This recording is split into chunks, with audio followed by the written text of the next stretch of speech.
Good afternoon students, আশা করি আপনারা সবাই ভালো আছেন। কিছুদিন আগে আপনাদের ইন্ট্রোডাকশন টু ড্রামার এক্সাম ছিল, অ্যান্ড সামনেই আপনাদের ইন্ট্রোডাকশন টু পোয়েট্রি আসতে যাচ্ছে এক্সাম। অ্যান্ড ওই এক্সামের জন্য কিছু ইম্পর্ট্যান্ট পোয়েট্রি লাইক কবিতা আছে, যেমন রোম্যান্টিক পোয়েট্রি যেটাকে বলা হয়, অ্যান্ড রোম্যান্টিক পোয়েট্রির অ্যাসপেক্টসগুলো নিয়ে আপনাদের সামনে যেই এক্সামটা হবে ওখানে মোস্টলি আপনাদের আগে জানতে হবে রোম্যান্টিক পোয়েট্রি বলতে কী বোঝায়, রোম্যান্টিসিজম কোনটাকে বোঝায় বা কোন এরাটাকে বেসিক্যালি বোঝায়। সো রোম্যান্টিক পোয়েট্রির অনেক ইম্পর্টেন্ট কিছু টপিকস আছে, তার মধ্যে অন্যতম হচ্ছে এই যে আপনাদের এখানে দেয়া আছে সিলেবাসে উইলিয়াম ব্লেকের selections of from songs of innocence and experience.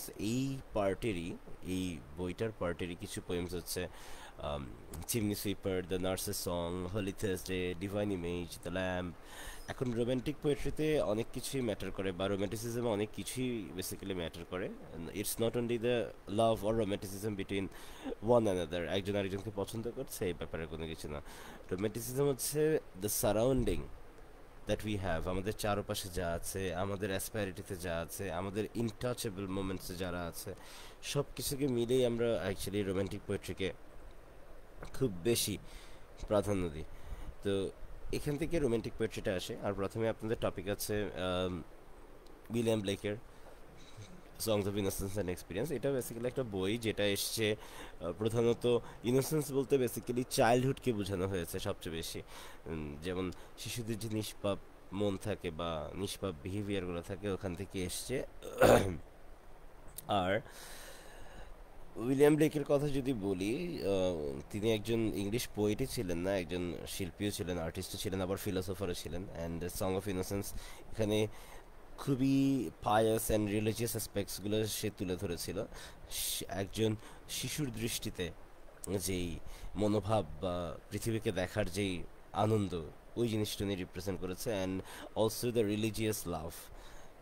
So প্রথমেই ইন্ট্রোডাকশনে আপনারা যদি যান দেখবেন এখানে পাইপার, রাখালের কথা যে বলা হয়েছে, যেমন ইন্ট্রোডাকশন পোয়েমে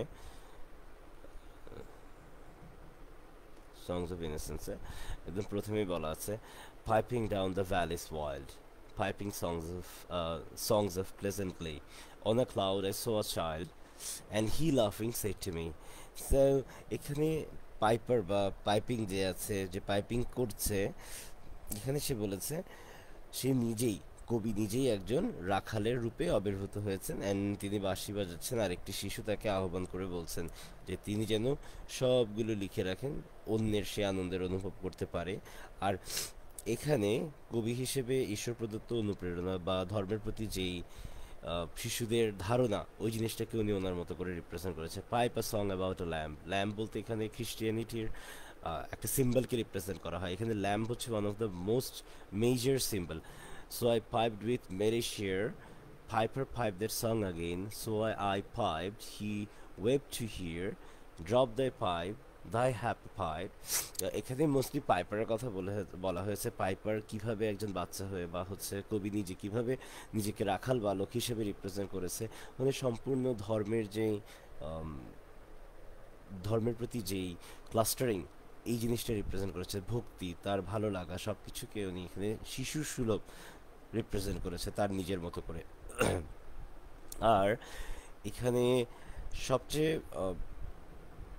ডিফারেন্ট যে ফ্যাক্টরটা আছে যেটা আমরা রিপ্রেজেন্ট করতে পারি, যদিও বা রোমান্টিক পোয়েট্রিতে এই জিনিসটা খুব একটা ম্যাটার করে না, বাট স্টিল এখানে করাপশন, এই যে আমাদের ওয়ার্ল্ড যে আছে, আমাদের ওয়ার্ল্ডের ডিফারেন্ট করাপশন, যেটা আমরা চাই না চাই আমাদের মধ্যে রিপ্রেজেন্ট হয়ে যায়, এই জিনিসটাকে উনি ডিফারেন্টভাবে তুলে ধরার চেষ্টা করেছে। যেমন অ্যাট সাম পয়েন্ট উনি বলেছে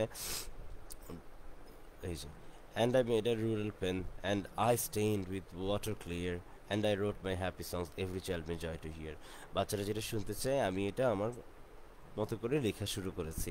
আর এখানে যে ইনোসেন্সের কথা বলা হয়েছে, এটা কিন্তু বেসিক্যালি একটা বাচ্চা যে কি পরিমাণ ইনোসেন্ট থাকে ওইটার কথা বলেছে।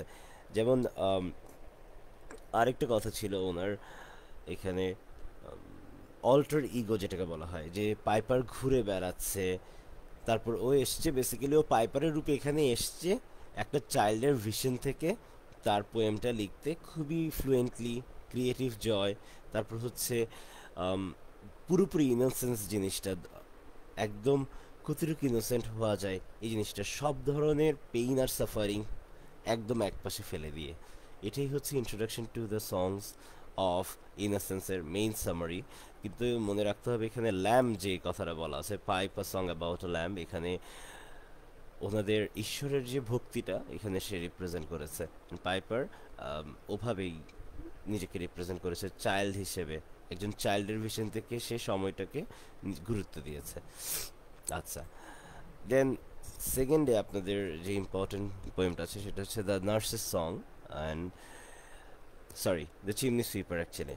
তো চিমনি সুইপারে এটা হচ্ছে অ্যাকচুয়াল লাইন, যদিও বা খুব শর্ট করে লাইনটা দেওয়া হয়, বাট পোয়েমটার আসল নাম হচ্ছে the chimney sweeper, with my mother died I was very young. তো ওনার এই আর্টিস্টিক ভিশনগুলো ওনার পোয়েমে খুব এলাবোরেটলি উনি রিপ্রেজেন্ট করে।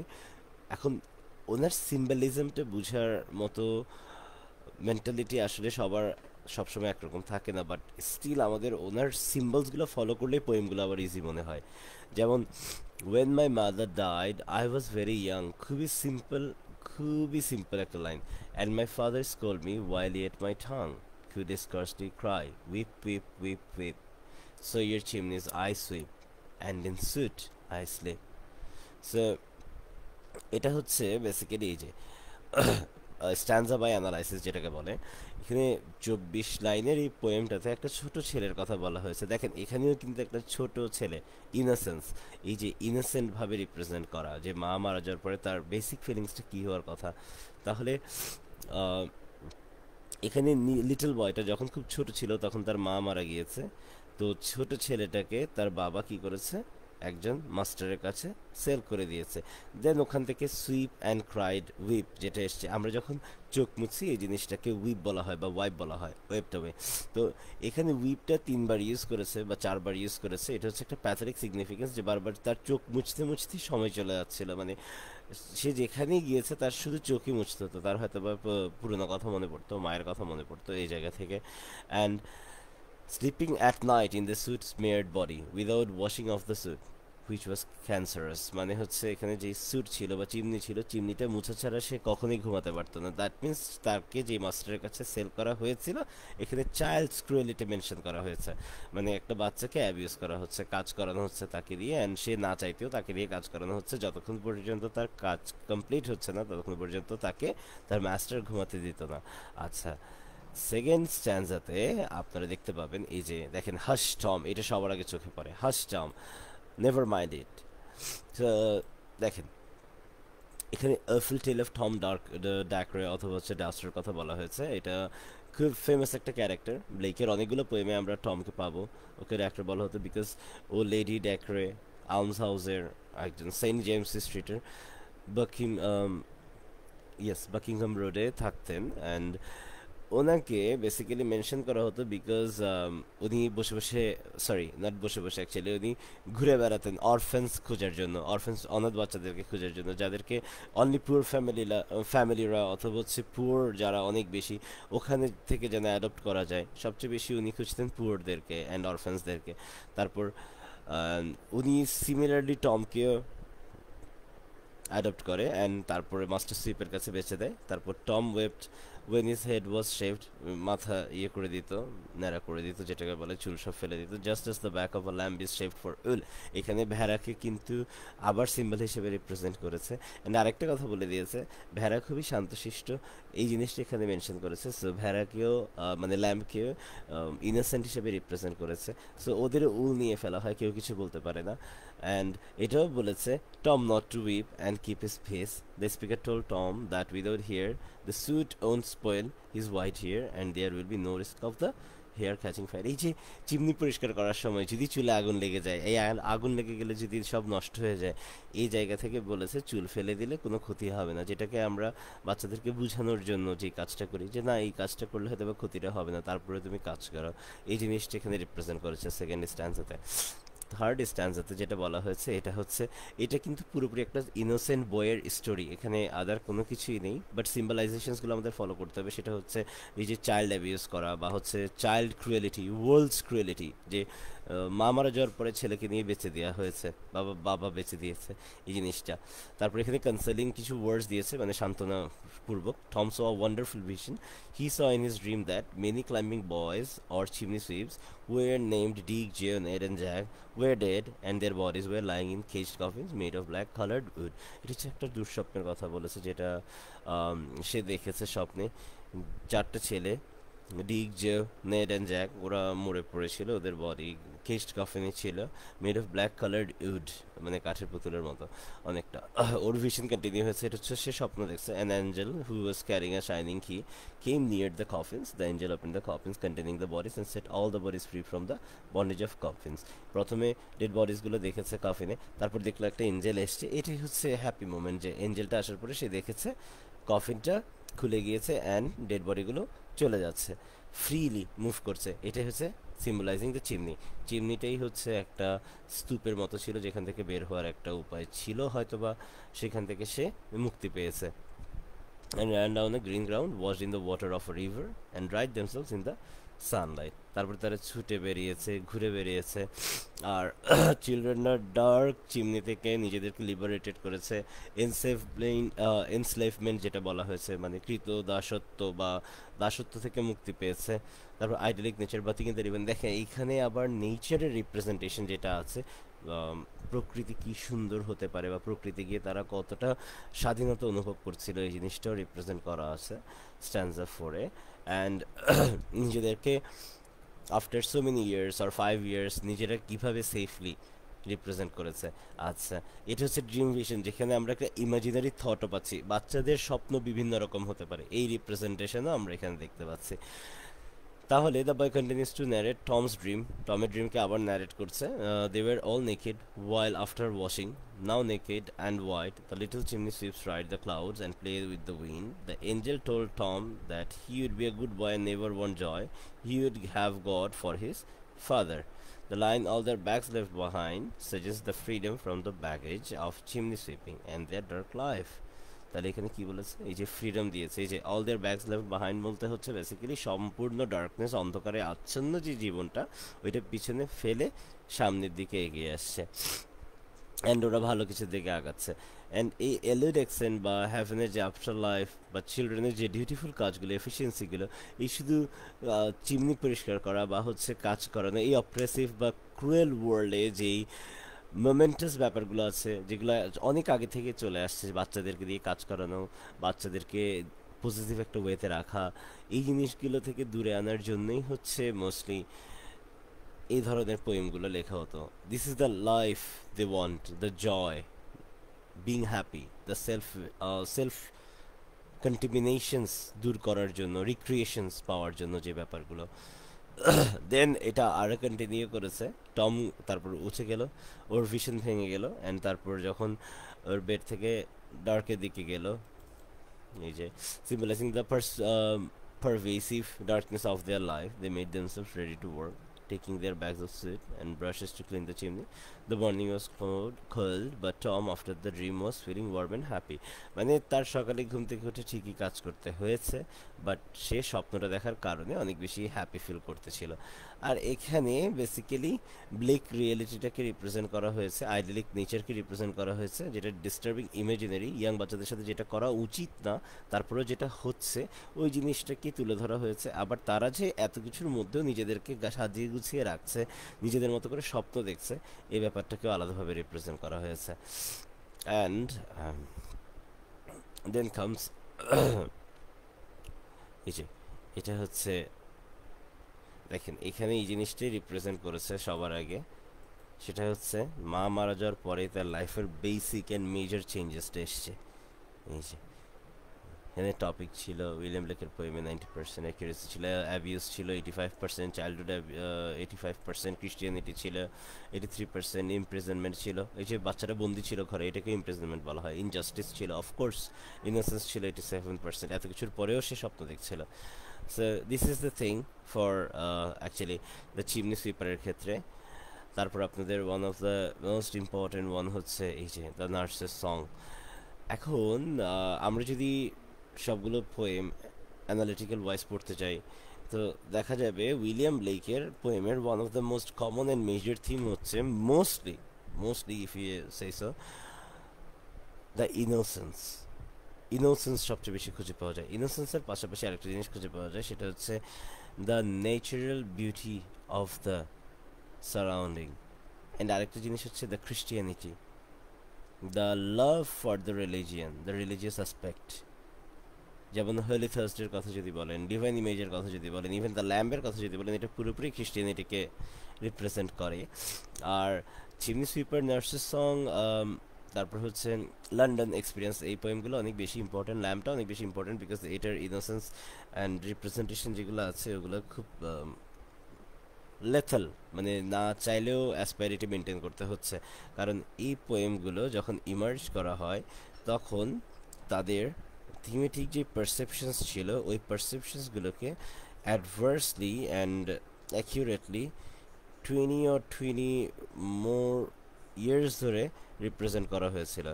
সো এই রিপ্রেজেন্টেশনের যেই অ্যাবিলিটি বা হচ্ছে মর্যাদা বা যেটাই আছে ওই রিপ্রেজেন্টেশনটাই এখানে তুলে ধরা হয়েছে ওর প্রতিটা পোয়েমের মাধ্যমে। দেন হচ্ছে আমরা যদি আরেকটা পোয়েম দেখি, দ্য নার্সেস সং। এখন নার্সেস সং এই পোয়েমটা শুনে হয়তো বা বোঝা যেতে পারে এখানে কি আছে। এই যে এখানে description of an unpretentious encounter between a nurse and a group of children. দেখেন এখানে চিলড্রেনের রিপ্রেজেন্টেশন আছে। ওর পোয়েমগুলো হচ্ছে simultaneously one of the most spiritual ব্যাপার, লাইক চাইল্ডহুড, নিজের ফিলিংস। আমরা মাঝে মাঝে নিজেরাও চাইল্ডহুডে ব্যাক করি, আমাদের ইচ্ছে করে মনে ছোটোবেলায় একটু ফিরে যাই। আমি ছোটোবেলায় যখন এই কাজটা করতাম আমার তখন কেমন লাগতো, আমার ভালো লাগছে কি লাগছে না, আমার ছোটোবেলাটা আসলে কেমন ছিল, আমি এই কাজটা কেন করেছিলাম, বা এই কাজটা আমি করেছি আমার ভালো লাগা থেকে করেছি নাকি আমার খারাপ লাগা থেকে করেছি। সো এই জিনিসগুলো উইলিয়াম ব্লেকের কাজ ছিল। বাট আপনি যখন রোমান্টিক অ্যাসপারিটির দিকে যাবেন দেখবেন উইলিয়াম ওয়ার্ডসওয়ার্থ হচ্ছে টোটালি ডিফারেন্ট একজন পার্সন। অ্যান্ড জর্জ গর্ডনের কথা যদি বলেন, লর্ড বাইরনের কথাও যদি বলেন আপনি, ওনারও ডিফারেন্ট পার্সপেক্টিভ থেকে পোয়েমস লিখতেন। জন কিটসও ডিফারেন্ট লিখতেন। জন কিটসের পোয়েমগুলো ছিল কোনোরকম জাস্ট মানুষের নেচারকে রিপ্রেজেন্ট করা, বা মানুষের কী কী ধরনের নেচার থাকতে পারে। সেন্ট কোলেরিজের কথা যদি বলেন, এই ধরনের। উইলিয়াম ওয়ার্ডসওয়ার্থের পোয়েমগুলো আসলে খুবই ইমপ্রেসিভ, খুবই ইমপ্রেসিভ। আমার পার্সোনালি ফেভারিট আমি যদি বলি। উম, আরেকটা হচ্ছে এই যে লর্ড বায়রন, ওনার কিছু পোয়েম আছে এতটাই স্পেশালি অর্গানাইজ করা ওনার পোয়েমগুলো। আর পার্সিভাইস শেলি, ওনারও হচ্ছে অনেকটা ওনার পোয়েমের অ্যান্সারগুলোই কাইন্ড অফ জন কিডস দিয়েছে এরকম মনে হয় ওনার পোয়েমগুলো পড়লে। সো আমরা যদি নার্সের সঙ্গে যাই, এখানে দেখা যাবে ফার্স্টে ডেসক্রিপশন দেওয়া ছিল যে একটা নার্সের সাথে অনেকগুলো বাচ্চার কিছু রিপ্রেজেন্টেশন আছে এখানে। তো ফার্স্ট স্ট্যান্ডাতে ডিরেক্টলি চিলড্রেনের দিকে কোনো ফোকাসই আসেনি, অ্যান্ড ওদের হ্যাপিনেসটাকে খুবই তাড়াতাড়ি রিপ্রেজেন্ট করা হয়েছে। এই যে when the voices of children are heard, অনেক অনেক বাচ্চা থাকে না, ছোটো বাচ্চা একটু ক্যাঁকু করলেই আমাদের অনেক ভালো লাগে, এই জিনিসটা বলা হয়েছে। বাচ্চাদের যে হ্যাপিনেসটা, ডিরেক্টলি হ্যাপিনেসে চলে গেছে উনি, একদম বাচ্চাদের ইনোসেন্সে মুভ করে গেছেন প্রথম স্ট্যান্ডাতে। উনি কোনো সময় নেননি ওনার ইনোসেন্স প্রুফ করার জন্য। তো এখানে দেখা যাচ্ছে flat area, these choice of occurrence, physical elevation, to mimic the rise of happy emotions in children are experiencing. ওরা যাই এক্সপিরিয়েন্স করে তাই নতুন লাগে, তাতেই ওদের মজা লাগা শুরু করে। The attention shifts from the children's actions to go into the nurse's reaction to the circumstance, which offers a contrast to the liveliness of the child. এই যে বাচ্চাটা বেঁচে থাকলে ওরা যে হাসি মাখা মুহূর্তগুলো পালন করতে থাকে, ওদের যে ভালো লাগাগুলো পালন করতে থাকে, ওরা যে খুশি হয়ে চারপাশে ঘোরাফেরা করতে থাকে, এই জিনিসটার কথা এখানে রিপ্রেজেন্ট করেছে। দেয়ার এক্সাইটমেন্ট। তারপর হচ্ছে এখানে নার্সের কথা যেটা বলেছে, নার্স পিসফুলি বসেছিল, কোনো সাউন্ড করেনি, কিছু করেনি। দেন অ্যাডাল্টসদেরকে মেনশন করেছে, সে আবার চাইল্ডের সাথে ঠিক অপোজিট, যারা হচ্ছে অনেক সময় এমব্রেস করতে ভয় পায়, বা হচ্ছে নিজেদের হ্যাপিনেস চাইল্ডদের সাথে আনব্যাশ করতে, এক্সিকিউট করতে, তারপর হচ্ছে লাইটে লাইক লাইটে হচ্ছে নিজেকে রিপ্রেজেন্ট করা। সো এই রিপ্রেজেন্ট করতে ভয় পায়, বা অ্যাডাল্টরা অনেক সময় এই রিপ্রেজেন্টেশনে আসে না, তারা জাস্ট বাচ্চারা দুষ্টামি করছে, বাচ্চারা কি করছে এই জিনিসগুলো দেখতে পছন্দ করে। আর এখানে আরেকটা কথা বলা আছে, leave off play for the sake of going home, যেমন night has come and as can be expected from a national adult. দেখা যায় আমরা অ্যাডাল্টরা বা আমাদের যে বয়স্ক যারা আছে বা মডারেট এজে যারা আছে, তারা মোস্ট অফ দ্য টাইম কী করছে, ওদের পার্সপেক্টিভ থেকে বলেছে, অ্যাডাল্টের পার্সপেক্টিভ থেকে মোস্টলি বলেছে, বা নার্সের পার্সপেক্টিভ থেকে বলেছে, অ্যাডাল্ট হচ্ছে এই সময়টাতে ঘুমিয়ে যেতে হবে, তারপর ডে টাইমে আবার কাজ শুরু করতে হবে। তো রাত হতে হতেই ওরা কি করে, বাচ্চাদেরকে রিলিজ করে দেয় বা কাজ থেকে রিমুভ করে দেয়। কাজ বলতে তাদের খেলাধুলা সব কিছু থেকে রিমুভ করে তাদেরকে ঘুমানোর ব্যবস্থা করে দেয়, বা হচ্ছে ঘুমাতে যাওয়ার জন্য নিয়ে যায়। Nurse is conversing directly with the children rather than in open narrative form. হচ্ছে কনভার্স করছে নিজের মতো করে, যেমন play off leave off play and let us away, not only embraces alliteration between phrasing.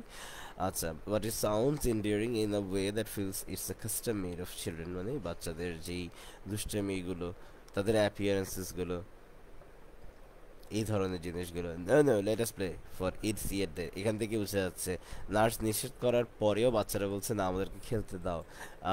যেমন এই যে লাইনটা, এটা হচ্ছে খুবই interesting. Besides in the sky the little birds fly and the hills are all covered with sheep. The hills are all covered with sheep. In the sky the little birds fly. Little birds বলতে এখানে চাইল্ডদেরকে mention করেছে, এই যে বাচ্চারা ঘোরাফেরা করতে বা হচ্ছে নিজেদের রিপ্রেজেন্টেশন করতে, এদিক থেকে ওদিকে ছুটে বেড়ানো, এখান থেকে ওখানে উড়ে বেড়ানো, এই ধরনের জিনিসগুলো বাচ্চারা খেলতে পছন্দ করে।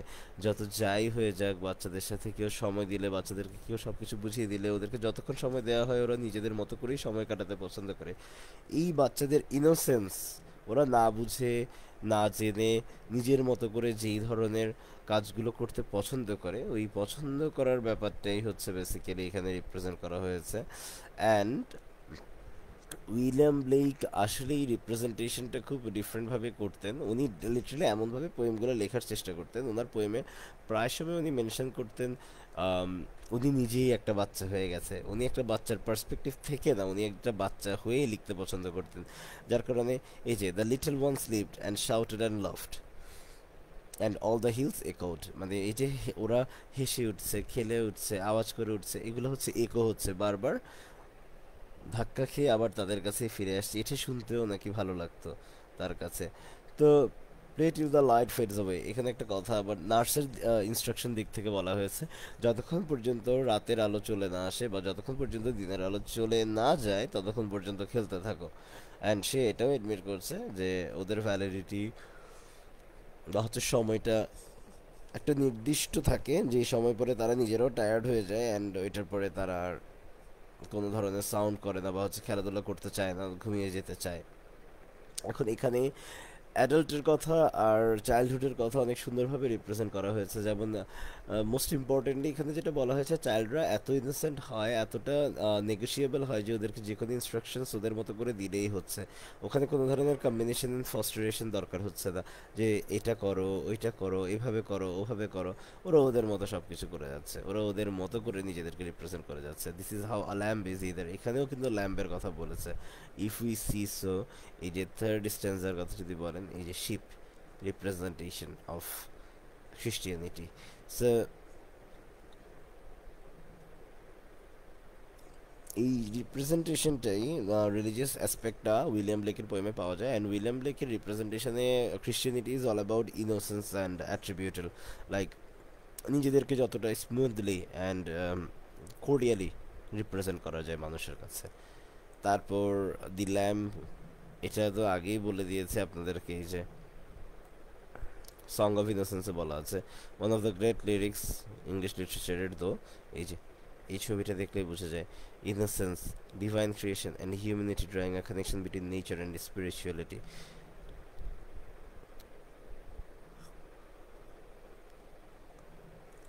আচ্ছা, এই যে লিটল ল্যাম্ব বা ডাইরেক্টিক পোয়েম যেটাকে বলা হয়, দ্য ল্যাম্ব, এটা হচ্ছে লর্ড ক্রাইস্টকে, যে খুবই ইনোসেন্ট ছিল অ্যান্ড একটা বাচ্চার মতো ছিল, অ্যান্ড তাকে বলা হতো মাইল্ড লাইক এ ল্যাম্ব, মানে খুবই স্মুথ ছিল অ্যান্ড খুবই ছোটোখাটো, যেটাকে বলা হয় সহ্য করতে পারে বা করতে পারে না এই ধরনের একজন person. The little child asks the lamb if he knows who has created it, who has blessed it with life and with the capacity to feed by the stream and the meadow. এখানে প্রথম 10টি লাইনে বা প্রথম স্ট্যান্জাতে child who is suppose to be speaking to the lamb gives a brief description of the little lamb. এই যে ওকে কে বানিয়েছে, কিভাবে বানিয়েছে, কি দিয়ে বানিয়েছে, কেন বানিয়েছে, কেমনে এত ব্রাইট আর এত সফটভাবে বানিয়েছে, টেন্ডার ভয়েস দিয়েছে, ভ্যালি উইথ জয়, তাকে দেখে অনেক বেশি খুশি হয়েছে বাচ্চাটা. ঠিক ল্যাম্পটা যত বেশি ট্রু ছিল বা হচ্ছে ইনোসেন্ট ছিল, চাইল্ডটাও তত বেশি ইনোসেন্ট ছিল. অ্যান্ড এই চাইল্ডের ইনোসেন্সটাই সে রিপ্রেজেন্ট করেছে. Bleating voice which sounds happy note in the surrounding valleys. ওই দুইজনের সাউন্ড ছাড়া আর কোনো সাউন্ডই সারাউন্ডিংয়ে ছিল না. অ্যান্ড ওরা খুবই এনজয় করছিল ওদের ইনোসেন্স, নেচার আর তাদের করেসপন্ডিংয়ে. অ্যান্ড সেকেন্ড স্ট্যান্ডাতে যেটা দেখা যায়, identification of the lamb, Christ and the child. মানে বলতে যাচ্ছে জেসাস ক্রাইস্ট নিজে ল্যাম্ব হয়ে খুবই স্মুথ অ্যান্ড স্টানিং একটা লুক নিয়ে চাইল্ডের সামনে এসেছিল. ক্রাইস্ট হ্যাজ অ্যানাদার নেম, যেটা ছিল ল্যাম্ব.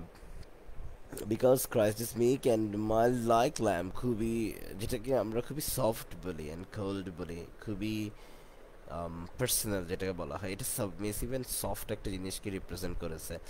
সো এই পোয়েমটা ছোট হলেও, মানে 20 লাইনের পোয়েম হলেও, মোটামুটি এই পোয়েমটাতে রিলিজিয়াস অ্যাসপেক্টসটাকে অনেক বেশি গুরুত্ব দেওয়া হয়েছে. এটা হচ্ছে উইলিয়াম ব্লেকের পার্সোনাল একটা অ্যাজাম্পশন ছিল, যেটা থেকে উনি লিখেছিল পোয়েমটা.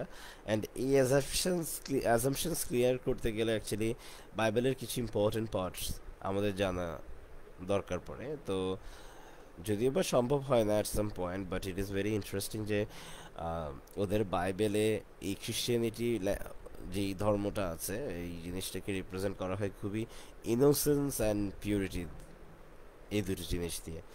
সো আপনাদের এক্সামের জন্য উইলিয়াম ব্লেকের এই পোয়েমগুলোই সবচেয়ে বেশি ইম্পর্ট্যান্ট, যদিও বা এগুলোর থিম জানা থাকাটাও বেশি ইম্পর্ট্যান্ট. অ্যান্ড এখানে উইলিয়াম ওয়ার্ডসওয়ার্থের পোয়েমের জন্য একটা কমন থিম হচ্ছে the love for the nature, the connection to the nature, the love with the humanity, the love for the humanity. এই যে আমরা যদি মুভ করি উইলিয়াম ওয়ার্ডসওয়ার্থের পোয়েমে, এই যে lines composed a few months above Tintern Abbey, এই যে one of the most renowned and influential romantic poets, ইংল্যান্ডের পোয়েট লরিয়েট ছিলেন তিনি. অ্যান্ড আসলে ওনার পোয়েম অন্যরকম সৌন্দর্য রিপ্রেজেন্ট করতো. Common in most important things attributes of his life. Owner actually poem যদি আপনি পড়েন, আপনারা যখন পড়বেন বা ওনার পোয়েমের থ্রুতে, এই যে ওনার পোয়েমগুলো খুব একটা ছোটও ছিল না, ওনার পোয়েমস অনেক বেশি বড় ছিলেন.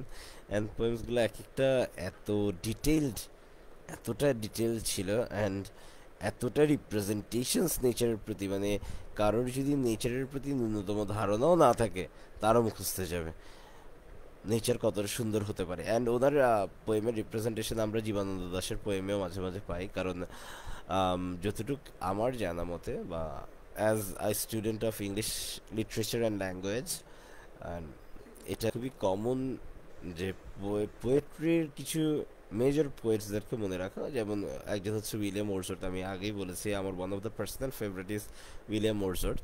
অ্যান্ড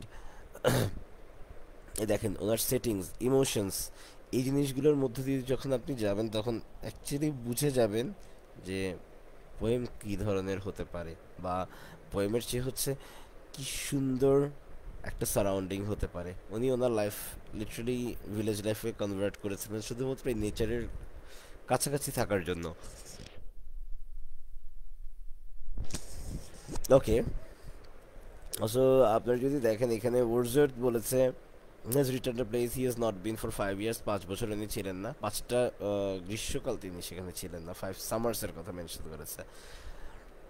রিভার ওয়াইনের কথা বলেছে, যেটা হচ্ছে মনমাউথশায়ার, ওয়েলসে, ইংল্যান্ডের ওয়েলসে. আর এখানে ল্যান্ডস্কেপটা হচ্ছে খুব বেশি এক্সক্রুশিয়েটিং ছিল. And they were entirely 5 long winters, 5টা বড় উইন্টার সে মিস করে গেছে এখানে। আর দিস ওয়াটার মানে পুরো বিশ্লেষণ করেছে যে তখন মাটির কি অবস্থা হয়েছে বা কি কি ধরনের হতে পারতো এই ইনল্যান্ড মানে হচ্ছে যেখানে সে থাকতো, যেটার মধ্যে সে থাকতো। Once again beholding this place, he is looking around him and seeing steep cliffs. These cliffs are not just landmarks to admire, but they force certain emotions to surface. শুধুমাত্র যে সারাউন্ডিং এর কথা বলেছে তা না, সে যেখানে থাকার পরের মুহূর্তগুলো কেমন ছিল, কি ধরনের ছিল, সে কোন মোমেন্টসগুলো পছন্দ করতো, এই মোমেন্টসগুলো সে তার পোয়েমে তুলে ধরেছে টিচার ন্যাবেতে। সেকেন্ড স্ট্যান্ডাতে সে বলেছে যে সে যখন এসেছে খুবই রিল্যাক্সলি এসেছে, আর যে গাছটা বড় হচ্ছিল যেখানে সে আছে, চাচ্ছিল সেই গাছটা এখনো থাকে। আর orchard and they are filled with unripened, মানে ফল এখনো পাকেনি। তারপর এই সারাউন্ডিংয়ে উনি আসার পরে যা যা দেখলো তার একটা কমন এক্সপ্লেনেশন উনি এখানে করেছে। অ্যান্ড কিছু কালেকশন দেখতে পেলো ট্রিজের, মানে নতুন করে যে গাছগুলো হয়েছে। অ্যান্ড ওখানে দেখেছে কিছু স্মল বুশেস হয়ে গেছে ল্যান্ডস্কেপের মধ্যে। আমরা চলে গেলে যেরকম ঝোপঝাড় হয়ে যায় কোনো জায়গা থেকে অনেকদিন পরে, এসে যখন দেখি তখন একটু ডিফারেন্ট লাগে, ওই জিনিসটাই সে মেনশন করেছে। ভিজিবল দেখেছে অনেকটা, আস্তে আস্তে দেখেছে ফরেস্ট ফ্লোর দেখা শুরু করেছে, কুয়াশার কথা বলেছে। আসার পরে যে মুহূর্তগুলো সে ফেস করেছে আর যাওয়ার আগে যে মুহূর্তগুলো ফেস করেছে, প্রথম দুইটা স্ট্যান্ডাতে এই জিনিসটাই মেনশন করেছে। তারপর ফর এডিশনাল এক্সপানশন যেটা দেখা গেছে, environs it seems to Wordsworth although he is not certain that বার্গান dwellers or hermits live out in the house. ওই হারমিটের কথা বলা হয়েছে। হারমিট হচ্ছে বেসিক্যালি একজন পার্সন ছিল যে পাহাড়ের উপর মেডিকেশনস করেছে, কোনো সারা শব্দ ছাড়া অনেক বেশি সময় ধরে সে একাই ছিলেন। ওর কথা বলেছে, হয়তোবা এতদিন সে ছিল না, হয়তোবা কেউ এসে এখানে ঘর বানিয়ে থাকা শুরু করে দিয়েছে, নাহলে কোনো হারমিটস এসে এখানে অলরেডি মেডিকেশনস করা শুরু করে দিয়েছে। তারপর আবার সেকেন্ড স্ট্যান্ডাতে যেটা দেখেছি 1 to 9 লাইন্সের মধ্যে, সে বলেছে কিভাবে এসে দেখছে, সে কিভাবে চলে গেছে এখান থেকে, আবার এতদিন পরে এসে তার যে খারাপ লাগার ব্যাপারটা, আর এত সুন্দর পরিবেশ রেখে সে কেন গেল বা কী কারণে গেল, এই জিনিসটাকে সে রিপ্লেস করেছে, ওর ফ্রাস্ট্রেশনকে রিপ্লেস করেছে। দেখেন, sensation sweet that penetrate through his blood and heart. These thoughts are even able to possess his purer mind and bring it a state of tranquil restoration. So এগুলো হচ্ছে উইলিয়াম ওয়ার্ডসওয়ার্থের perceptions. ওনার পোয়েমের one of the most spiritual aspects হচ্ছে romantic পোয়েট্রির জন্য যে natural reflection বা রিফরমেশনস আছে, হারমোনি, পিস, লাইক আমরা নেচারের কতটা ক্লোজ থাকা উচিত, বা আমাদের প্রতি নেচারের যে টানটা আছে, নেচারের আমাদের প্রতি যে টানটা আছে, ওই রিপ্রেজেন্টেশনগুলো উইলিয়াম ওয়ার্ডসওয়ার্থের এই পোয়েমে খুব বেশি পাওয়া যায়। ন্যাচারাল সারাউন্ডিং, একটা জায়গা আমরা ছেড়ে চলে যাওয়ার পরে ওখানে আমরা যখন ফিরে আসি জায়গাটা হয়তো বা আগের মতো কখনো থাকে না, ওই চেঞ্জেসগুলো নিয়ে তার মোস্টলি এই পোয়েমটা লেখা। অ্যান্ড দেন কামস ইমর্টালিটি ওরে। ওনার পোয়েমের এই রিপ্রেজেন্টেশনটাও খুব বেশি দেখা যায়, ইমর্টালিটি ওরেটা। এটা হচ্ছে আপনার যখন বুঝতে পারবেন মৃত্যুর কাছে চলে আসে, বা হচ্ছে আমরা মারা যাচ্ছি, আমাদের মারা যাওয়া খুবই নিশ্চিত, এই ধরনের। আচ্ছা, আবার চাইল্ডহুডও আমাদের মারা যায়, এই দেখেন, intimations of immortality from recollections of early childhood. ওনার মধ্যে চাইল্ডহুডের একটা অ্যাসপেক্ট ছিলেন। অ্যান্ড আসলেই ওনার পোয়েমগুলো খুব বিউটিফুলি অ্যারেঞ্জ করা। অ্যান্ড আগেরটাও দেখেছেন, বিশাল একটা পোয়েম। ওনার এই ধরনের পোয়েমসগুলো অনেক বেশি বিশাল ছিল, বিকজ ওনার কাছে পোয়েমের যেই ব্যাপারগুলো, এগুলো অন্য কেউ ওভাবে রিপ্রেজেন্ট করতো না। আচ্ছা, আর আমি যে এই ওয়েবসাইটে আপনাদেরকে ফলো করাচ্ছি, এটা হচ্ছে স্পার্ক নোট। এখানের থিমগুলো মোটামুটি জেনারেটিভলি আমি যেভাবে বলে দিচ্ছি, ওগুলো যদি আপনারা নিজেদের মতো করে গুছিয়ে এক্সপ্লেন করতে পারেন, তাহলে যে কোনো অ্যান্সার করা ইজি। যদিও বা পরের লাইফটাতে আপনাদেরকে কোয়েশ্চেনগুলো অ্যানালাইসিস করে বলে দেওয়া হবে কোন কোন কোয়েশ্চেন্সগুলো কীভাবে পড়লে আপনাদের কমন পড়ার পসিবিলিটিস আছে, বা কী ধরনের অ্যান্সার্স আপনারা কীভাবে লিখলে আপনাদের ইজি হয়ে যাবে ব্যাপারগুলো। যেমন স্ট্যান্ডা ওয়ানে সে সিমিলারলি তুলে ধরেছে একটা সময় ছিল সে যখন পাস্টে ব্যাক করেছে, এখন সে বড় হয়ে গেছে, ওই পাস্টে ব্যাক করার পরে সে দেখতে পেল কি কি হয়েছিল, তখন চারপাশে সারাউন্ডিং কেমন ছিল। তারপর এই যে almost religious and the landscape, খুব ধর্ম প্রাণবন্ত যে ব্যাপারটা, ওই জিনিসটা তুলে ধরেছে। And in the middle of this stanza he reminds the reader that everything is not as it was, আগে যেমন ছিল তা এখন আর নেই। চাইল্ডহুডের কথা মেনশন করেছে, রিকালেকশন, যেমন মাই হার্ট লিপস আপ, ওনার one of the most generous poem, এটা মাত্র 8 line probably as far as I remember, 8 থেকে 12 লাইন, এর থেকে বেশি হওয়ার কথা না, 12 লাইনও যাবে না, 8 লাইনই হওয়ার কথা। ওখানেও তিনি চাইল্ডহুডের কথা বলেছেন, ওনার মধ্যে মৃত্যুর একটা ভীতি কাজ করতেন খুবই বেশি, উনি মৃত্যুকে অনেক বেশি ভয় পেতেন, এমন একটা ব্যাপার ওনার পোয়েম পড়লে আসলে বোঝা যায়।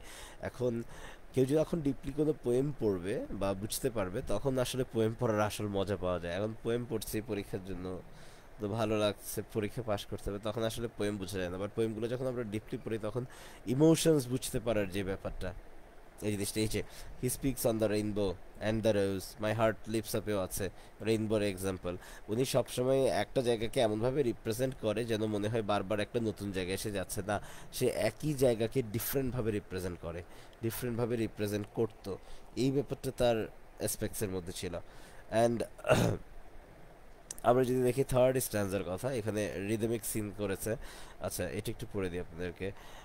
And all the earth is gay, land and sea give themselves up to jollity, and with the heart of May doth every beast keep holiday. Thou child of joy, shout round me, let me hear thy shouts, thou happy shepherd boy.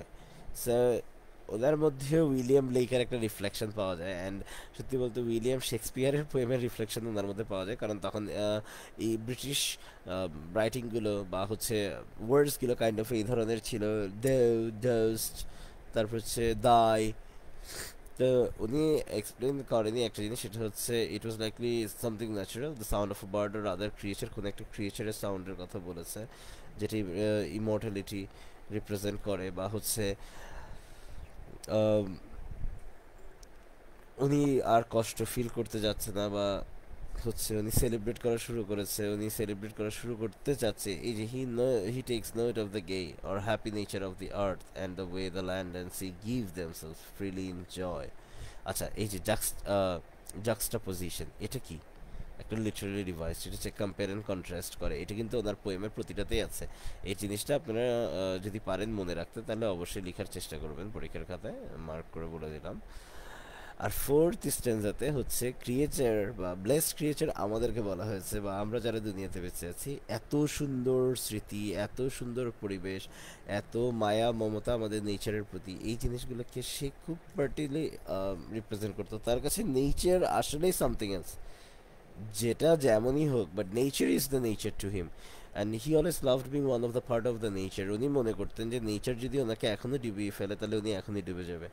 ওনার পোয়েমের মধ্যে এই ধরনের একটা ব্যাপার ছিল। আর repetition সবসময় পাবেন, রিপিটেশনস হচ্ছে ওনার পোয়েমের রিপিটেশনস হচ্ছে না জায়গাটা ভালো মানে ভালো, ওনার প্রতিটা পোয়েমে এই ধরনের একটা ব্যাপার থাকে। নেগেটিভ অ্যাসপারিটি ওনার থাকলেও ওনার কথা হচ্ছে আমরা যখন নেচারের বিলঙ্গিংসে চলে আসি, then everything becomes very firm and very happy to be there. Our affectionate or our affection admiration towards the nature, এই যে গাছপালা প্রতিবেশী, ওনার কাছে প্রতিবেশীর চেয়ে ইম্পর্টেন্ট ছিল বেসিক্যালি গাছপালা, বন জঙ্গল, পশু পাখি, এই ধরনের জিনিসগুলো। তো উনি বলতে চাচ্ছে আমরা তো দুনিয়াতেই কাইন্ড অফ হেভেন দেখে ফেলেছি, তো আর অন্য কিছু দেখার কোনো প্রয়োজন নেই, এখানেই তো যত সৌন্দর্য, যদি কখনো বিলীন হয়ে যায় এখানেই সে বিলীন হতে চায়, অন্য কোথাও গিয়ে সে বিলীন হতে চায় না।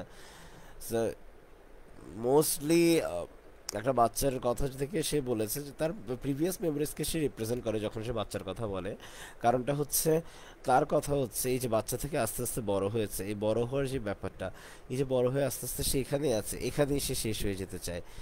And most importantly actually last স্ট্যান্ডাতে যদি আমরা যাই, আচ্ছা এই যে দ্য ফাইনাল স্ট্যান্ডা হচ্ছে বেসিক্যালি এই যে bite of this place and loves for it, এই 6 year old যখন সে 6 year old ছিল তখন কেমন ছিল, আর ও মনে করতো তখন সে ইমর্টাল ছিল, কখনো মরবে না, অ্যান্ড কীরকম ফিল করতো এই জিনিসটা সে প্রেজেন্ট করতো। অ্যাডাল্টহুডে হয়তো বা আরও ভালো কিছু হবে and for ever say stay করবে, বাট সামহাও হয়তো বা সে তার মর্টালিটি কি এনজয় করছে আপাতত, এই যে বেঁচে আছে, যে কোনো সময় মারা যেতে পারে।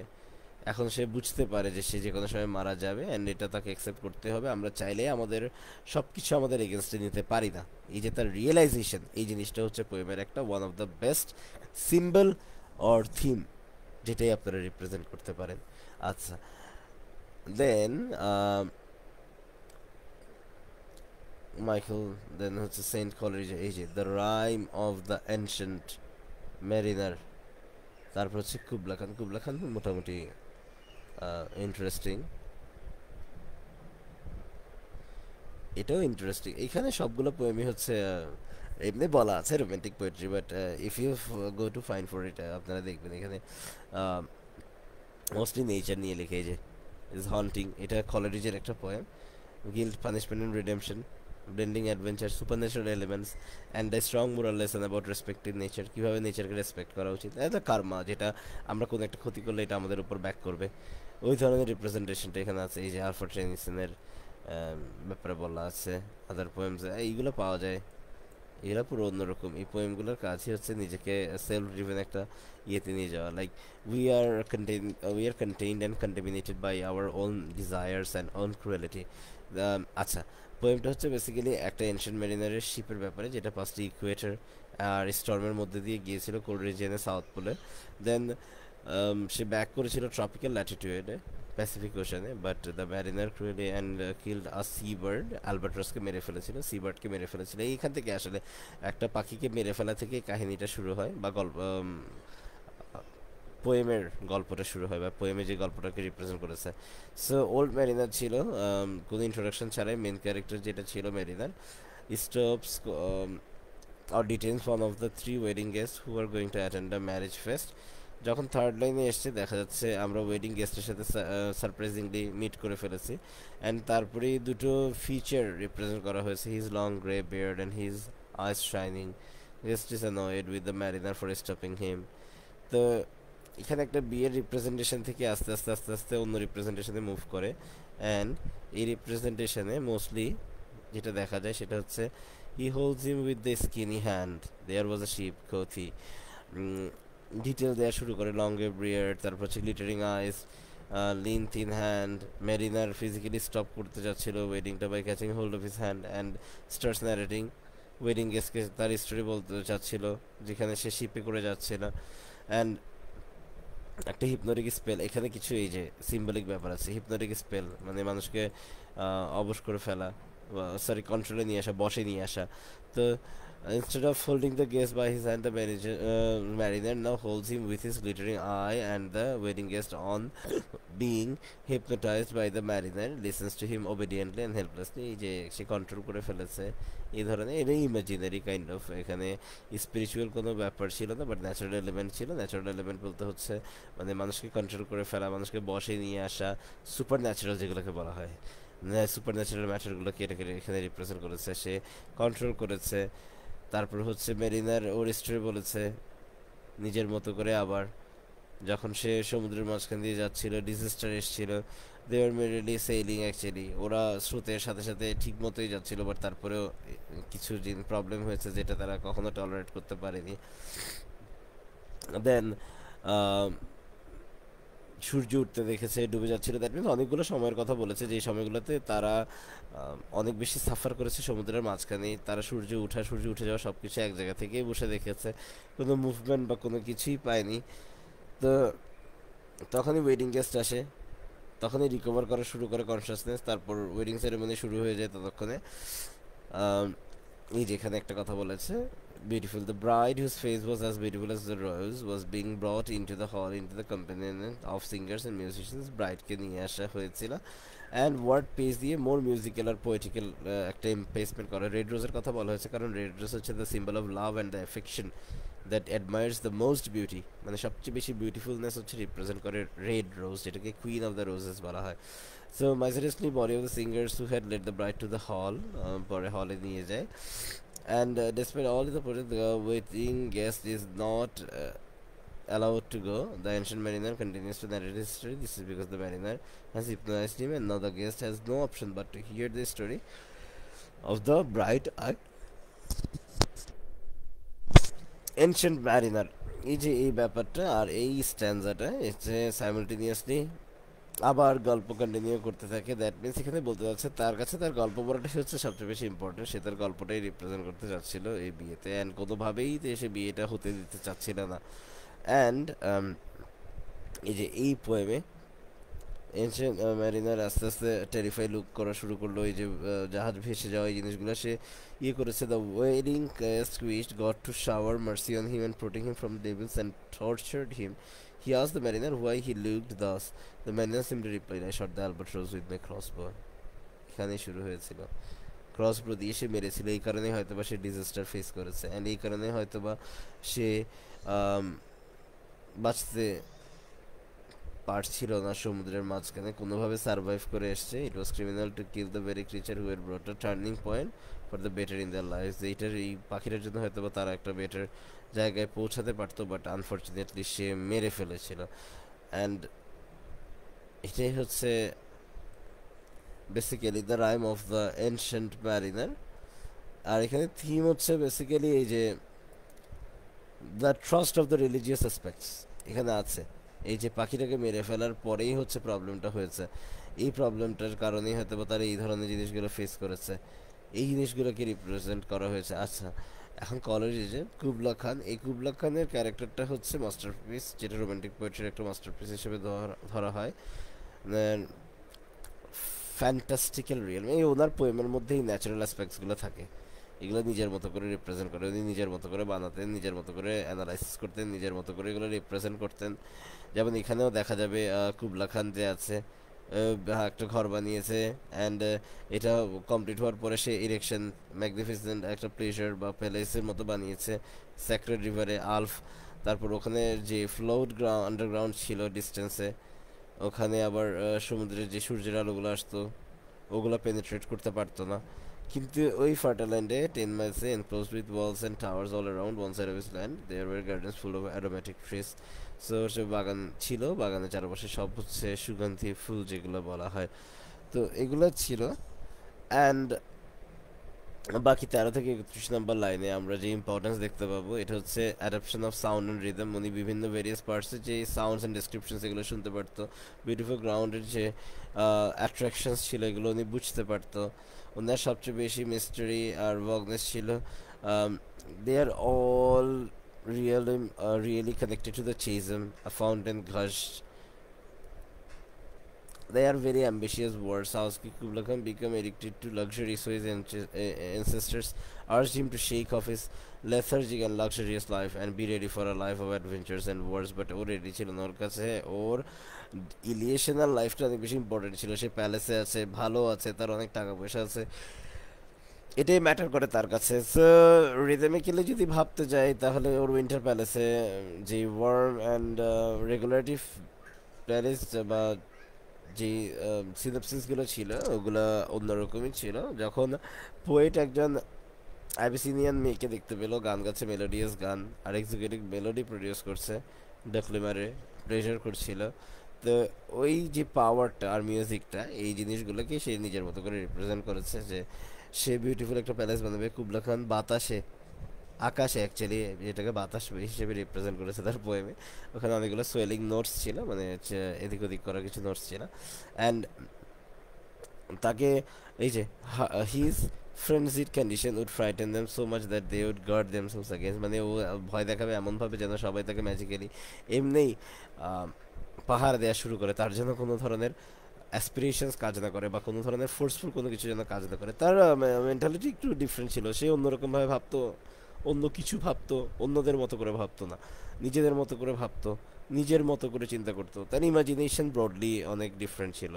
এই কলেজের পোয়েমের one of the most important জিনিস হচ্ছে supernatural elements and love for the nature, the surrounding that has to be very contaminated and complex with the superiority of the nature. এটা আমাদের মনে রাখতে হবে কোলারিজের পোয়েমের ক্ষেত্রে। আচ্ছা, জর্জ গর্ডন, তারপর লর্ড বাইরনের ডন জুয়েন আর জন হুয়েন ক্যান্টো ওয়ান, এগুলো সব অনেক বড় বড় পোয়েমস। এই পোয়েমসগুলো আসলে পার্ট বাই পার্ট অ্যানালাইসিস যদি আমরা করতে যাই তাহলে দেখা যাবে এই পোয়েমগুলো শেষই হচ্ছে না, এগুলোকে অনেক ছোট করে দেওয়া হয় পরীক্ষার ক্ষেত্রে। অ্যান্ড এই যে ডন ওয়ানের এটা সামারিও অ্যাকচুয়ালি মোস্ট অফ দ্য জায়গায় পাওয়া যায় না, but if you go through এখানে মোটামুটি একটা সামারি যদি দেখেন, এই যে lord Byron wrote his poem to criticize the prevailing customs of society। এই যে আমাদের সোসাইটিতে যে এইজের একটা ডিফারেন্স ছিল, হাজব্যান্ড ওয়াইফের বিয়ে করার জন্য বয়সে ছোট হতে হবে ওয়াইফ, না হলে বিয়ে দেওয়া যাবে না, ওই জিনিসটাকে সে বলেছে। Narrator and his hero the poem playful way, he Sage he wants to right about a hero he can not find a paper. এখানে সে প্রথম পার্সন দিয়ে নিজেকে রিপ্রেজেন্ট করেছে, অ্যান্ড সে বলেছে পোয়েমের সবচেয়ে স্পেশালিটি হচ্ছে পোয়েট নিজেদের চিন্তা ভাবনাগুলোকে এখানে রিপ্রেজেন্ট করতো। কবিতা যারা লিখতেন তারা অ্যাকচুয়ালি নিজের পার্সপেক্টিভই সবচেয়ে বেশি দিতেন, কারণ ওনাদের যে সেলফ রিপ্রেজেন্টেশন, ওনাদের যে ভালো লাগা, ওই জিনিসগুলো ওনারা মানুষকে জানাতে পছন্দ করতেন, বা ওনাদের ভালো লাগা থেকে উনি বেসিক্যালি লিখতেন। আর ডন ওয়ানের যে এডুকেশন ছিল, দেখা যায় এই যে ফুড কন্ট্রোল নিয়েছিল ডন ওয়ানের এডুকেশনের, অনেক কিছু শিখেছে, like riding, fencing, shooting, languages, perfect boy and guy, high morals, এই ধরনের জিনিসগুলো শিখেছিলেন। আবার Donna Julia and her secret feelings ছিল, যেমন ডনা জুলিয়ার যে ফিলিংস ছিল, Julia is married to Don Alfonso, এখানে একটা পুরোপুরি লাইফস্টাইলকে বিশ্লেষণ করা হয়েছিল ডন ওয়ানের পোয়েমে।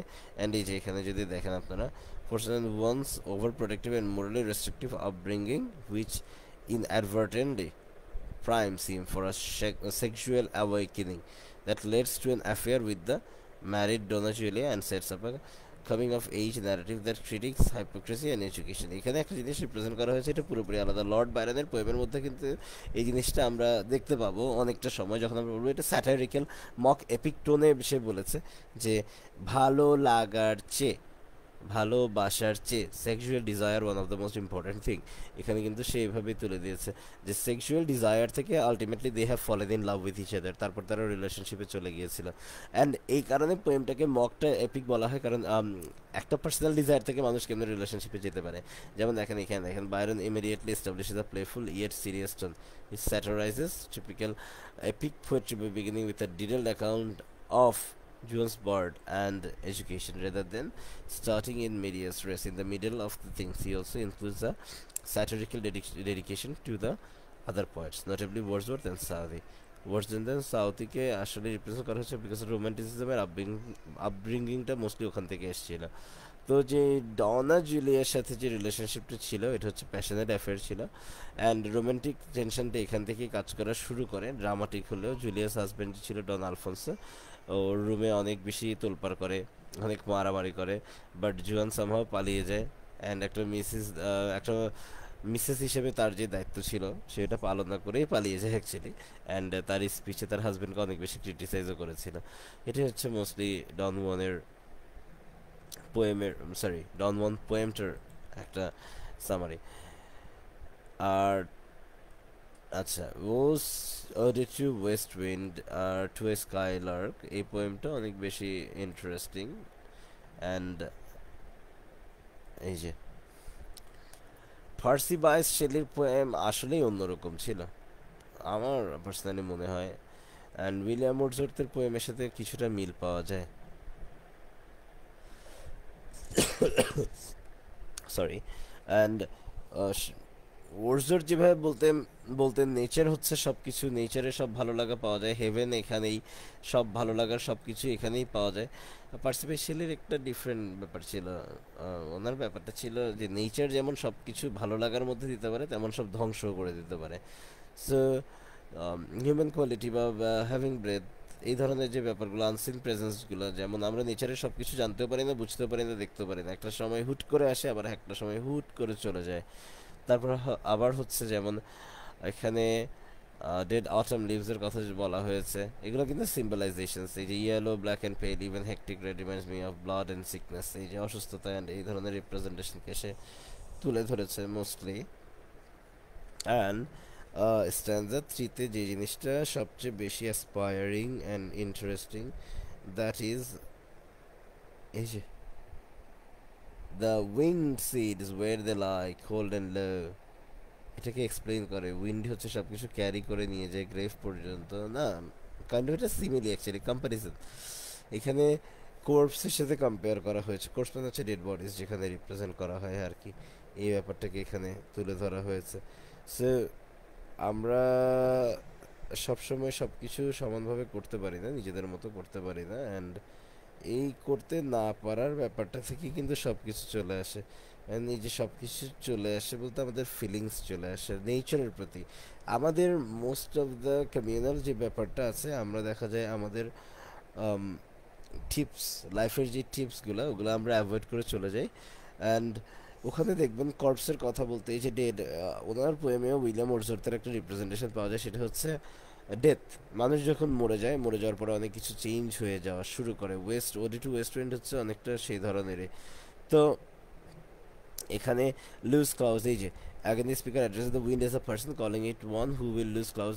যেমন আম, বাতাস একবার আসে একবার যায়, একবার আসে একবার যায়, বাট কোন দিক দিয়ে আসবে, কখন আসবে, না আসবে, এই জিনিসগুলো আমরা ইজিলি বুঝতে পারি না। ওই জিনিসটাকে এখানে রিপ্রেজেন্ট করা হয়েছে। অ্যান্ড যদিও বা এখন পর্যন্ত আমি কোয়েশ্চেন পাইনি, আপনাদের কোনো প্রবলেম থাকলে অবশ্যই জানাবেন, প্রবলেমটা সলভ করে দেওয়ার চেষ্টা করব।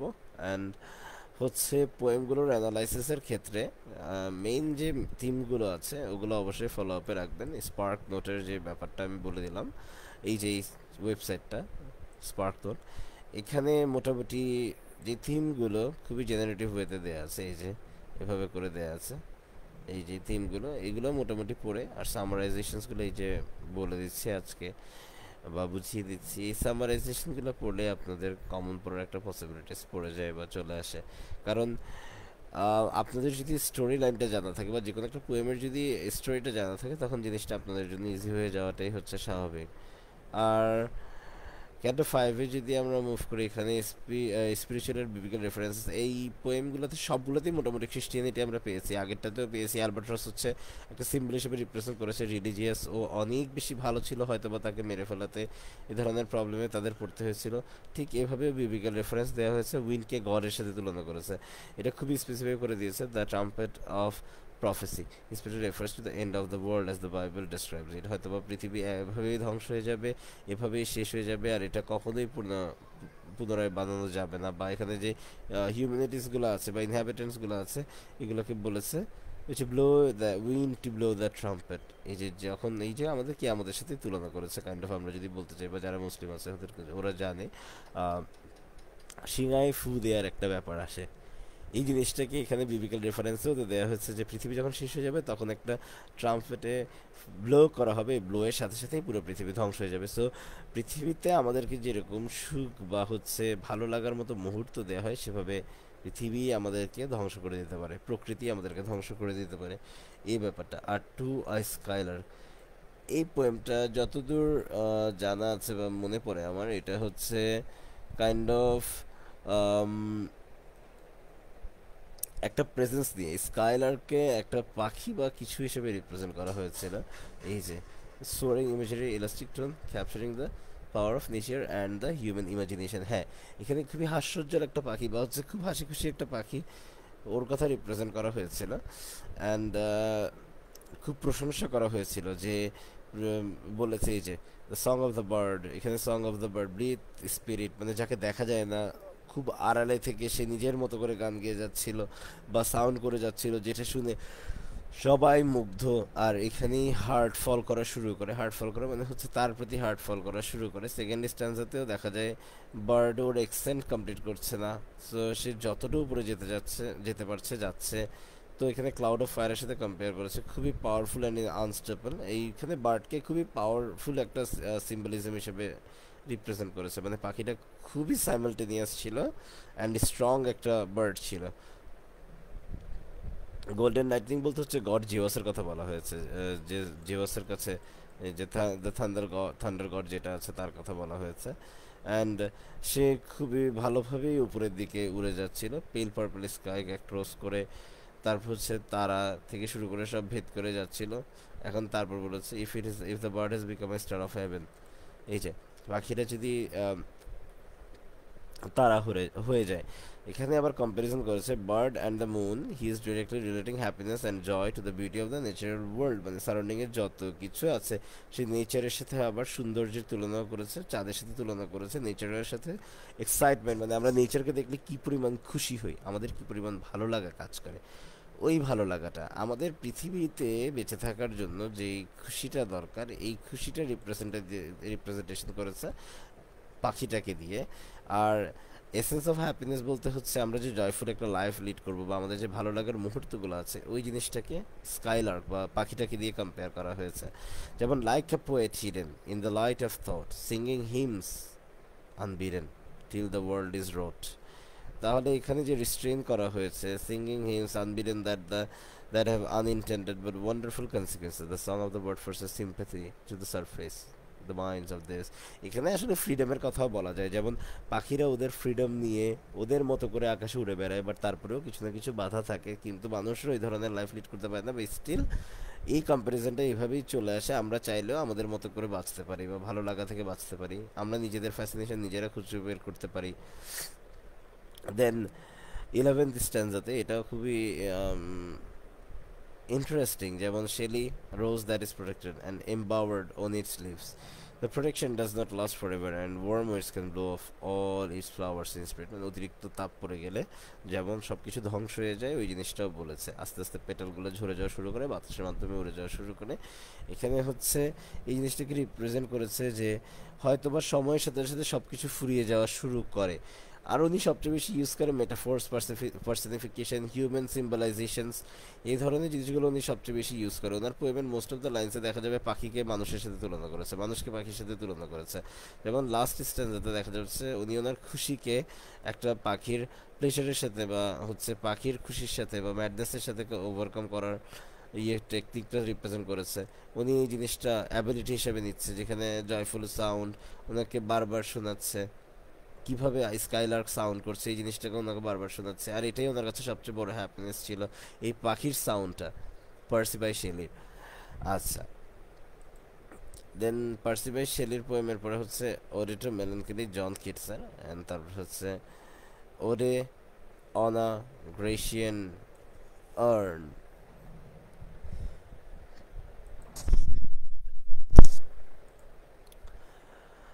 আশা করব কিছু না কিছু কোয়েশ্চেন থাকবে অবশ্যই, অ্যান্ড আপনাদেরকে হেল্পও করবে এই থিমসগুলো বা জেনারেলি এই সামারিগুলো, যদি আপনারা খুব একটু মনোযোগ দিয়ে ব্যাপারগুলো তুলে ধরতে পারেন। এখানে সামথিং অ্যাভয়েড বাট সামথিং, এটা দেখেই বোঝা যাচ্ছে যে জন কিটস রিপ্রেজেন্ট করেছে আনহ্যাপিনেস বা স্যাডনেস, আনরুলি স্যাডনেস যেটাকে বলা হয়। মেলানকলি দেখেই বোঝা যাচ্ছে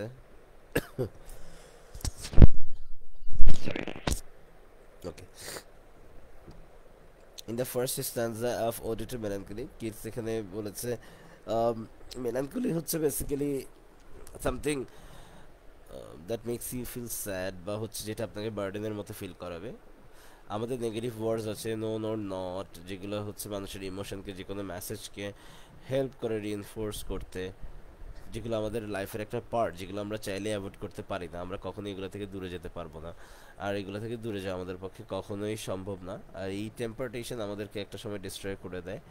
and he knows the idea melancholy suddenly appear, হুট করে চলে আসে, আমরা অনেকেই হুট করে ডিপ্রেসড হয়ে যাই, আমাদের হঠাৎ করে সব কিছু মনে পড়ে যায়, পাস্ট অ্যারাউজমেন্ট মনে পড়ে যায়, আমাদের ইনডিফারেন্ট লেগেসিটা মনে পড়ে যায়, আমরা না চাইতেও অনেক কষ্ট আমাদের উপর ভর করে ফেলে।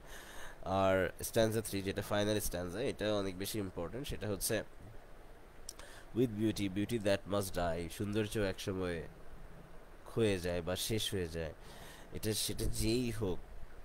আর একটা লাইফ কারোর কোনো স্যাডনেস ছাড়া বা মেলানকলি ছাড়া হওয়া কখনোই পসিবল না। তাহলে এই এক্সপ্রেশনটা কিডস যে উইশ করেছে to his readers, he does not his through contradicting but effective imagery, such as the example of April. April is a sad and rainy month। তো যেমন রেইনি সিজন অনেকের পছন্দ, অনেকে মনে করে বৃষ্টির সাথে সব কষ্ট ধুয়ে মুছে যাক, এটার জন্য রেইনি সিজন বেটার। এই ধরনের যে চিন্তাভাবনাগুলো আছে এগুলোকে রিপ্রেজেন্ট করে মোস্টলি, অ্যান্ড এই রিপ্রেজেন্টেশন থেকেই কিন্তু ব্যাপারটা উঠে আসে। কোন ব্যাপারটা?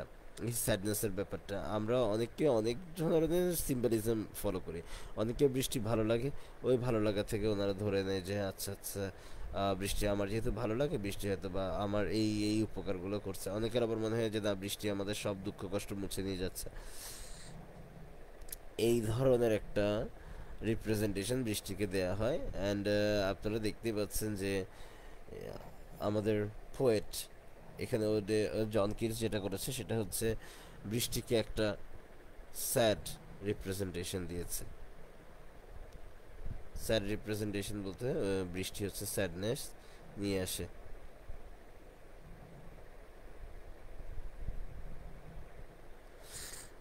ওকে, দেন কামস,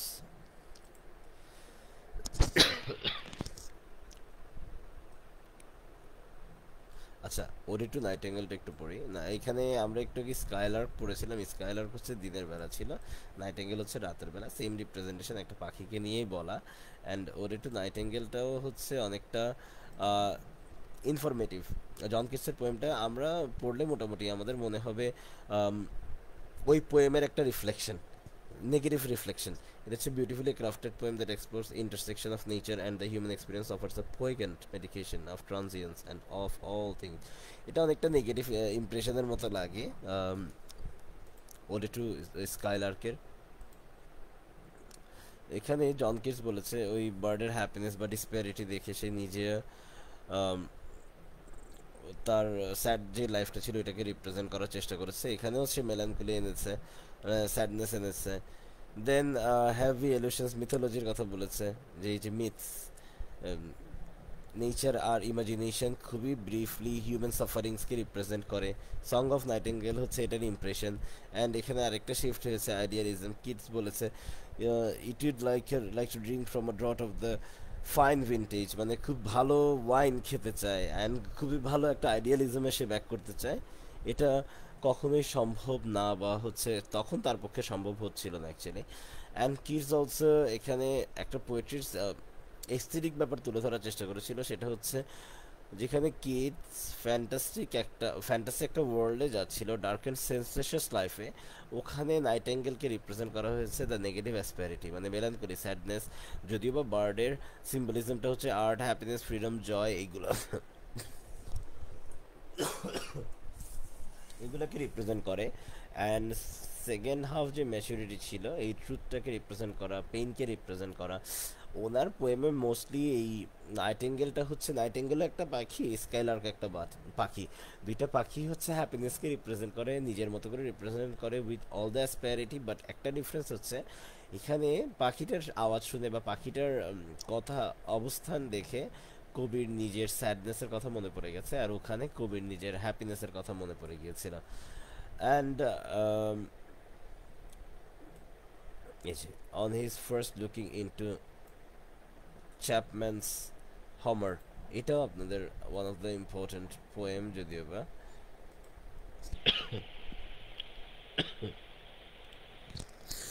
জন কিটসের পোয়েম হচ্ছে হিউম্যান অ্যাসপ্যারিটি নিয়ে, মোস্টলি মানুষের ভিতরের ইমোশনসকে নিয়ে, মানুষের ভিতরের রিপ্রেজেন্টেশনস নিয়ে।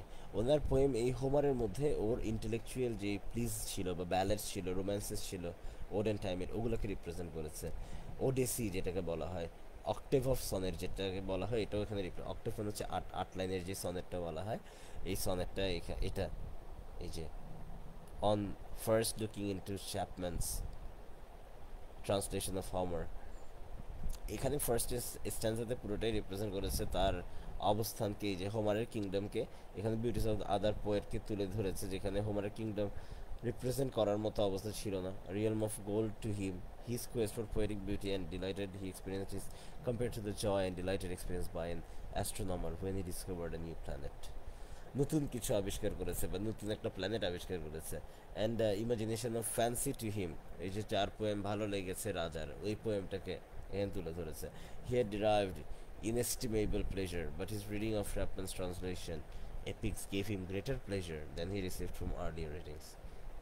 ওনার যে ইন্সপাইরেশন বা ইমাজিনেশন, অ্যাস্ট্রোনমারের কথাটাই বলছে, সে অ্যাস্ট্রোনমারের কথাটা অন্যভাবে তুলে ধরেছে। সে তার নিউ ডিসকভারিতে অনেক বেশি এনজয় করেছে অ্যান্ড নতুন স্টার দেখেছে, এটাতেও তার খুব খুশি লাগছিল। ইকুয়ালি সে হ্যাপিও ছিল নিউল্যান্ডে আসার জন্য। আবার এখানে ভ্যাসকো নুনেজ ডে বলবাওর কথা বলা হয়েছে, শার্প আইস দিয়ে, মানে খুব দক্ষতার সাথে দেখেছে। ওর কম্পেনিয়ন যে ছিল, এক্সাইটমেন্টের কথা বারবার রিপ্রেজেন্ট করতেছিল। অ্যান্ড এখানে হচ্ছে একটা লেজেন্ডারি হিরোর যে স্পিরিচুয়াল ব্যাপারটা ছিল, এই জিনিসটাকে সে মোস্টলি রিপ্রেজেন্ট করেছে। আর ইস্টার্ন পার্ট অফ দ্য, এটা কাইন্ড অফ ওনার একটা অ্যাজাম্পশন থেকে উনি পোয়েমটা লিখেছিল, জিওগ্রাফিক্যাল একটা ডিসকভারি নিয়ে, যেটা তখনকার সময় অনেক বেশি আলোচিত একটা টপিক ছিল। অ্যান্ড এখানে যে এক্সাইটমেন্টের ব্যাপারটা বলা হয়েছে সেটা খুবই হচ্ছে অন্যরকমভাবে তুলে ধরা হয়েছে। ওই যে অন ফার্স্ট লুকিং ইনটু শ্যাপেলস, এখানে একটা মানুষের কথা বলা হয়েছে যে পৃথিবী ছাড়া অন্য একটা জায়গায় পদার্পণ করেছিল বা হচ্ছে গিয়েছিল, যেখানে সে নিজেকে নতুনভাবে রিপ্রেজেন্ট করেছিল। দেন হচ্ছে আপনাদের এই যে ওডে টু গ্রেসিয়ান আর্ন, এই পোয়েমটাতে আপনারা একটা আলাদা অ্যাসপেরিটি পাবেন, অ্যান্ড এই অ্যাসপেরিটিটাতে হচ্ছে আপনারা মোস্টলি এই যে যখন it's not actually the PDF, I don't want actually the PDF. এই যে আর এই পোয়েমটাও অনেকটা এই যে to bring the life the vividly dynamic work preserved by Greek art, আনওয়ার্ল্ডলি ব্যাপার স্যাপার, এখানে ওনার মিস্টেরিয়াস ব্যাপারগুলো অনেক বেশি অ্যানালিটিক্যাল ছিল। উনি খুব মিস্টেরিয়াস ব্যাপারগুলোতে অনেক বেশি বিশ্বাস করতেন। উনি এখানে হিস্টোরিক যে ক্যারেক্টারগুলো আছে এখানে এটাকে রিপ্রেজেন্ট করেছে, তার ম্যাট পার্সেন্ট যে সে ন্যারেট করেছে, তার স্ট্রাগলটাকে ন্যারেট করেছে, তার বানিয়ে যাওয়ার যে দক্ষতা বা পালানোর যে অবস্থানটা, ওই জিনিসগুলোকে সে রিপ্রেজেন্ট করেছে। Heard melodies are sweet but there is unheard, যেমন যে মিউজিকগুলো আমরা শুনি এগুলো আমাদের কাছে মেলোডিস লাগে, বাট যেগুলো আমরা শুনি না এগুলো আমাদের কাছে পরবর্তীতে অনেক বেশি সুইটার লাগে। এই কথাটা দিয়ে সে বলেছে আমরা কিছু জিনিস চাইলেও অনেকভাবে শুনতে পারি বা শুনতে পারি না। Melodies are sweet but those unheard are sweeter, এখানে হচ্ছে গ্রোয়িং ওল্ড ওর চেঞ্জিং ফ্যাশনসের কথা সে রিপ্রেজেন্ট করেছে ডিফারেন্টভাবে। কিছু অজানা জিনিস, যেমন আমরা জানি না সামনের সময়গুলো কেমন যাবে, কিভাবে যাবে, ওই জিনিসগুলো like while the figures will never grow old, the music also contains an immortal quality, one much sweeter than the regular music. কিছু কিছু নতুন মিউজিক আমাদের কাছে শুনলে যেমন ভালো লাগে, তেমন কিছু কিছু মুহূর্ত আছে যেগুলো আমাদের কাছে প্রথম প্রথম ভালো না লাগলেও আস্তে আস্তে ভালো লাগা শুরু করে যখন জানাশোনা হওয়া শুরু করে। তো এই পোয়েমটাও হচ্ছে বেসিক্যালি ওনার লিটারেরিজম যেটাকে বলা হয়, এটা হচ্ছে ইমর্টালিটি নিয়ে বলা, যে বেঁচে থাকাও একটা অন্যরকম ব্যাপার। এখানে উনি করেছে গ্রেসিয়ান আর্নের ব্যাপারে, ইমোটিভ পেন্টিং, একটা পেন্টিংয়ের পিসের ব্যাপারে কথা বলেছে যেটা খুবই কমপ্লেক্স ছিল, ইমোশন রিপ্রেজেন্ট করে। তারপর ডেপিকশনস, ওনার নিজের যে অ্যাজাম্পশনস, আর হচ্ছে everlastingness of art and special vase, kids contrast art with humans to portray then art exists forever even if artist is no more। এই যে মানুষ বেঁচে থাকে না কিন্তু তার আর্ট বেঁচে থাকে, মানুষ বেঁচে থাকে না কিন্তু তার স্মৃতি বেঁচে থাকে, এই ধরনের কিছু ব্যাপার আমাদেরও আছে।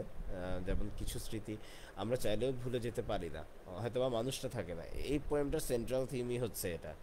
অ্যান্ড আপনাদের এই পোয়েমগুলোতে যেগুলো আজকে বলে দিয়েছি তার মধ্যে ইম্পর্টেন্ট হচ্ছে উইলিয়াম ব্লেকের introduction, chimney sweepers, the nurse's song, তারপর দ্য ল্যাম্ব, তারপর উইলিয়াম ওরজোর্থের টিনটার্ন অ্যাবে, ইমর্টালিটি ওডে, তারপর হচ্ছে সেন্ট কলারিজের the rime of the ancient mariner. খুব লেখা, মানে ব্রিফ কোয়েশ্চেন্সের জন্য উইলিয়াম ব্লেক অ্যান্ড উইলিয়াম ওরজোর্থই enough actually. And George Gordon, Lord বাইরনের ডন হুয়ান ক্যান্টোয়ান, মানে ক্যান্টোয়ান বলতে হচ্ছে পার্ট ওয়ান অ্যাকচুয়ালি, কারণ এটা 4টা না 5টা পার্টের পোয়েম। ফার্সিস বাই শেলি বা ফার্সি বাই শেলি, ওনার পোয়েম ওডে টু ওয়েস্ট ইন্ডিজের টু আই স্কাইলার্কটা অনেক বেশি ইন্সপায়ার্ড একটা পোয়েম, এটাও অনেক বেশি ইম্পর্ট্যান্ট। আর জন কিটসের ওডে টু মেলানকলি, এইটা এগুলো সবগুলো কাইন্ড অফ সেম থিম, এই ode on a Grecian urn, but এখানে তিনোটাতেই ইমর্টালিটি আছে অ্যান্ড এটাতে ইমর্টালিটি আছে, বাট এখানে হচ্ছে স্যাডনেস, এখানেও স্যাডনেস তুলে ধরা যায় কারণ মানুষ মরে যাওয়াটা কখনোই খুশির না।